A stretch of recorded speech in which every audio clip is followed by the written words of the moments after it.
Good morning dear students. आज हम पढ़ने जा रहे हैं बसंत भाग 3 से पाठ 5 चिट्ठियों की अनूठी दुनिया। जैसा कि आप देख सकते हैं पिक्चर में एक डाकिया है जो एक महिला को पत्र देने का कार्य कर रहे हैं। आइए देखते हैं पाठ के लेखक कौन है। पाठ के लेखक हैं अरविंद कुमार सिंह, जिनका जन्म 11 जुलाई 1962 को बरवारीपुर सुल्तानपुर में हुआ था। पत्रों की दुनिया भी अजीबोगरीब है और उसकी उपयोगिता हमेशा से बनी रही है। पत्र जो काम कर सकते हैं वह संचार के आधुनिकतम साधन नहीं कर सकते हैं। मतलब जो पत्र हमें संतोष प्रदान करता है वह संतोष हमें आधुनिक ज़माने के एसएमएस के संदेश नहीं दे सकते। पत्र एक नया सिलसिला अर्थात चलन शुरू करते हैं और राजनीति, साहित्य तथा कला के क्षेत्रों में तमाम विवाद, झगड़ा और नई घटनाओं की जड़ भी पत्र ही होते हैं। दुनिया अर्थात संसार का तमाम साहित्य पत्रों पर केंद्रित का अर्थ होता है आधारित है और मानव सभ्यता के विकास में इन पत्रों ने अनूठी का अर्थ होता है अलग भूमिका निभाई है। पत्रों का भाव सब जगह एक सा है, भले ही उसका नाम अलग अलग है। मतलब पत्रों में जो लिखा होता है उसको पढ़ने के बाद जो भावनाएं उत्पन्न होती हैं वो भावनाएं हर भाषा में, हर धर्म में एक जैसी होती हैं, भले ही उनके नाम अलग अलग हैं। जैसे कि यहाँ पत्र को उर्दू में खत, संस्कृत में पत्र, कन्नड़ में कागद, तेलुगु में उत्तरम, जाबू और लेख तथा तमिल में कड़िद कहा जाता है।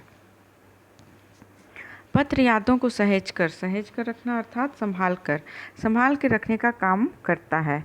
हर एक की अपनी पत्र लेखन की कला है और हर एक के पत्रों का अपना दायरा अर्थात सीमा होता है।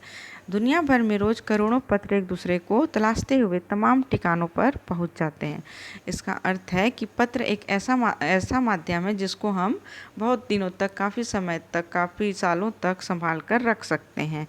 और एसएमएस को या आधुनिक समय की संदेश को हम उतने अधिक समय तक संभाल कर नहीं रख सकते, लेकिन हाथों के द्वारा लिखा गया पत्र हम लंबे समय तक संभाल कर रख सकते हैं। भारत में ही रोज़ 4.5 करोड़ चिट्ठियां डाक में डाली जाती हैं, जो साबित करती हैं कि पत्र कितनी अहमियत अर्थात महत्व रखते हैं। मतलब हमारे भारत देश में ही हर रोज़ 4.5 करोड़ चिट्ठियां डाक में डाली जाती हैं। जैसा कि आप यहाँ पर देख सकते हैं, एक छोटी सी लड़की है जो इस लेटर बॉक्स में चिट्ठी डालने का कार्य कर रही है और इसमें जो डाकिया है इस लेटर बॉक्स से चिट्ठियाँ निकाल कर पोस्ट ऑफिस ले जाते हैं और वहाँ से उन पतों पर, चिट्ठियों में जो पता लिखा हुआ होता है उन पतों पर उन चिट्ठियों को पहुँचाने का कार्य करते हैं। पंडित जवाहरलाल नेहरू ने सन 1953 में सही कहा था कि हजारों सालों तक संचार का साधन केवल हरकारे का अर्थ है दूत या फिर तेज घोड़े रहे हैं।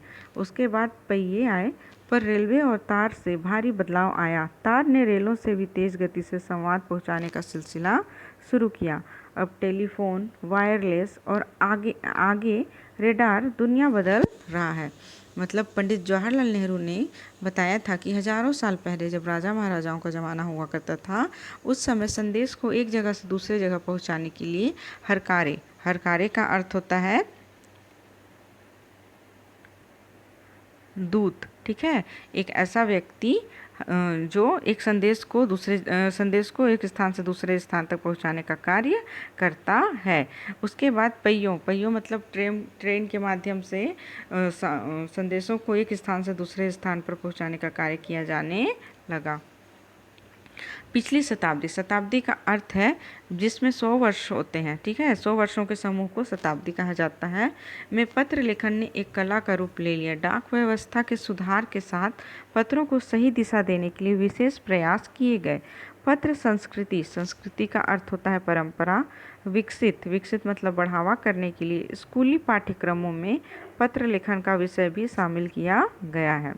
मतलब कि पत्र लेखन कला को और भी अधिक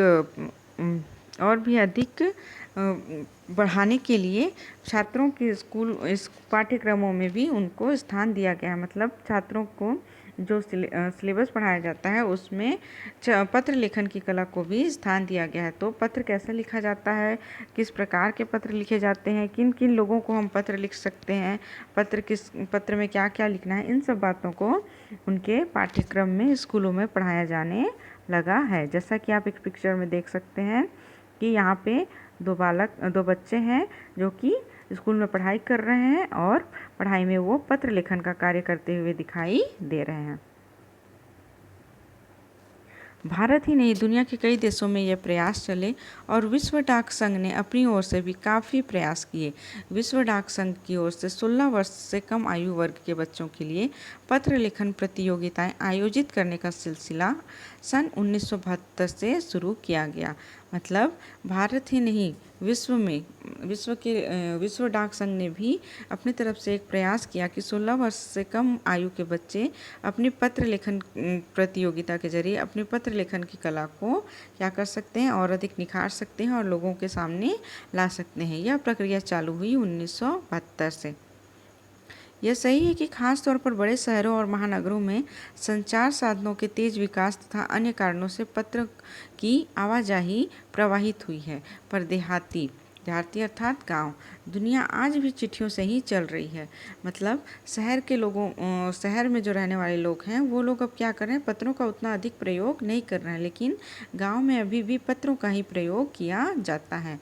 फैक्स, ईमेल, टेलीफोन तथा मोबाइल ने चिट्ठियों की तेजी को रोका है, पर व्यापारिक डाक की संख्या लगातार बढ़ रही है। ठीक है, मतलब आधुनिक ज़माने के फैक्स, ईमेल, टेलीफोन तथा मोबाइल ने चिट्ठियों का स्थान ले लिया है, पर अभी भी व्यापारिक कार्य, जितने भी दुनिया में व्यापारिक कार्य हैं या भारत में व्यापारिक कार्य हैं, वो अधिकतम किससे हो रहे हैं, ये चिट्ठियों के माध्यम से ही, पत्रों के माध्यम से ही हो रहे हैं।